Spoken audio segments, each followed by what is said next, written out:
Hi everyone, welcome to Frugal February. I am so glad that you joined, and it looks like we have over 30 people that have become members, and hope maybe we'll have some other people join as we go along. I am so excited to have you with me on this journey. I have been doing Frugal February for years and save hundreds of dollars a year, but thousands if I take a look at all the years that I've been doing it.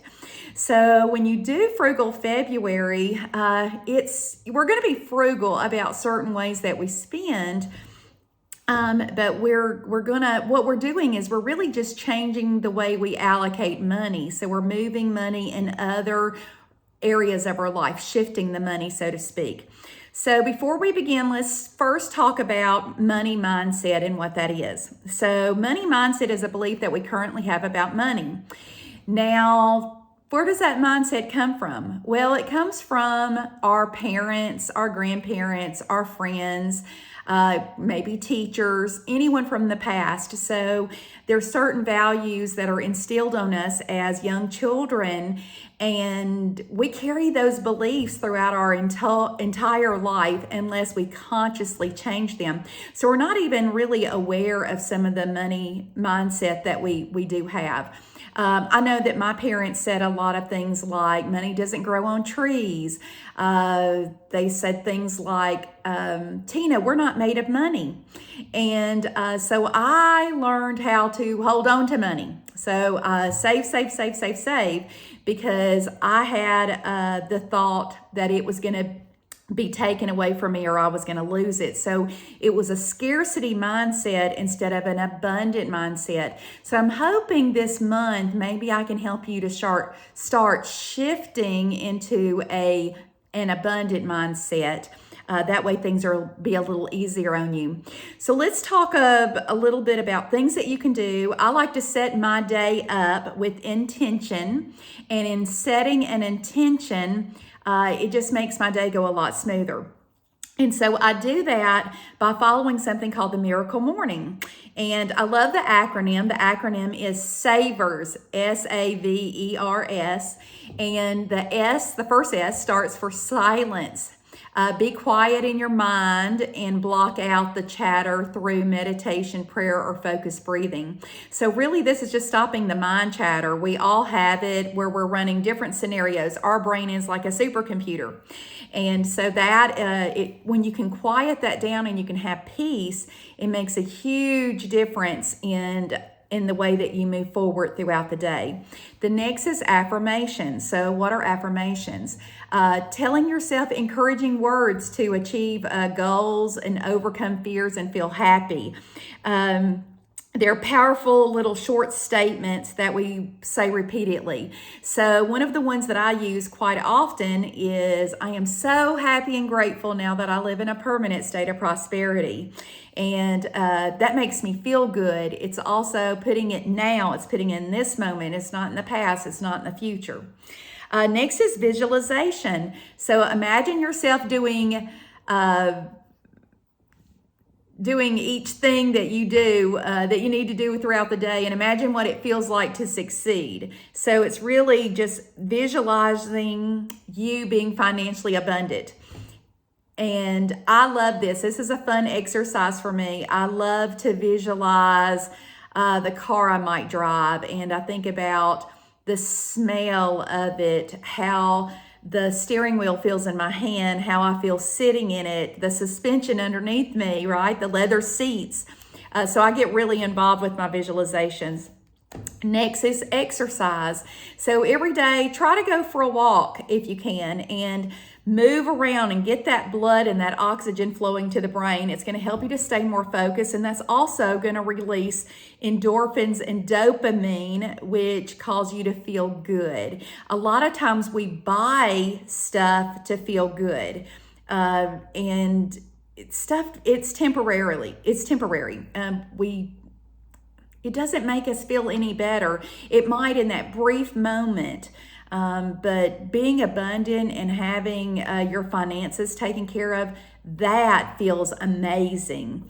Next is R is for reading, and fill your brain with positive thoughts and ideas to improve yourself. I love to read. You might want to read your Bible each morning. That makes you feel good. Maybe it's a self-help book.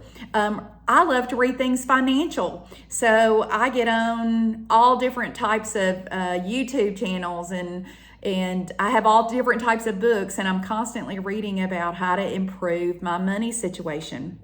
And then the last thing is S for scribe, and that is writing in a journal. How you process your thoughts and reflect on what you've achieved. This is a very important thing to do. Something that I do with my clients is a gratitude journal. And the more gratitude you feel, the more abundant you feel. And when you start feeling abundant, well, the lack of not having something goes away because you already feel so abundant. So those are some things that I would like for you to think about. All right, so now how to get started. So I wrote down some notes here. So I'll tell you how I like to do mine. Everybody does it differently, but I like to create a place to save my money. So what I've done is I've opened a separate savings account. So all the money that I will be saving during Frugal February, all of that money is going to go into that account. And I'll show that to you, and I've nicknamed it Frugal February account. So you'll start to see my progress there. But you can put yours in a piggy bank, in a jar, if you like to do cash. I just do mine digitally. I did cash for years, and it's just easier for me to do it digitally to transfer that money that I saved. So for instance, if I wanted a Starbucks coffee and I decide to forgo that, then the $5 or whatever I would have spent, I immediately transfer into that account. So then that money is in there because I resisted the urge to purchase that. Let's see. You can also, if you wanted to, if you know how much money is in another savings account or another account that you have, you know what the amount is starting, and you can do it that way. I find that a little bit more difficult. I love for that to grow, to see a different account grow. Also, think about things that you're non-negotiable with this month. Mine is healthy eating, so I'm not going to sacrifice good food to do this challenge because my health is important to me. I like feeding myself with fruits and vegetables. They're very dense foods and high in nutritional value, and I'm not going to give that up. So think about things like that you're non-negotiable with, and let's just have fun. So I think that's it. Remember, you can't go over, you can't go under, you can't go around when it comes to money. You just have to go through it and get through to the other side. Start creating better habits, and you're going to reap all the rewards from that. Also, something else I want to include is when you have debt is kind of keeps you stuck in what's I call destructive energy, because a lot of times with debt, it makes us feel bad about ourselves. There's maybe shame or guilt involved, and that's destructive energy. What we want to do is we want to be in creative energy. Creative energy is happiness and joy and love and openness and willingness, and those are the areas that you want to stay in. And when you do that, money just flows in effortlessly. I've been doing this for a long time, and I have seen so many miracles, and you can have a miracle in your life too. So anyway, excited to get started with you. Please tune in each day for helpful tips and watch my progress, and I hope that you'll share yours as well. All right, thanks. Bye.